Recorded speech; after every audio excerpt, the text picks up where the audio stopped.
Welcome back. Let us go through the question. The edge of an aluminum cube is 10 centimeter long. One face of the cube is firmly fixed to a vertical wall. A mass of 100 kg is then attached to the opposite face of the cube.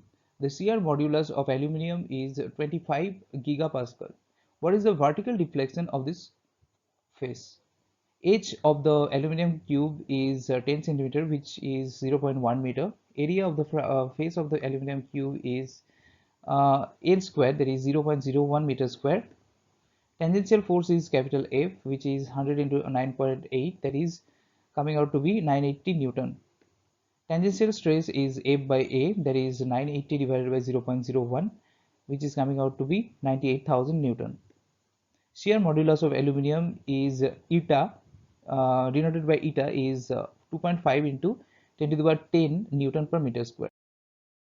Now tangential strain is F by A divided by eta, which is coming out to be 3.92 into 10 to the power minus 6.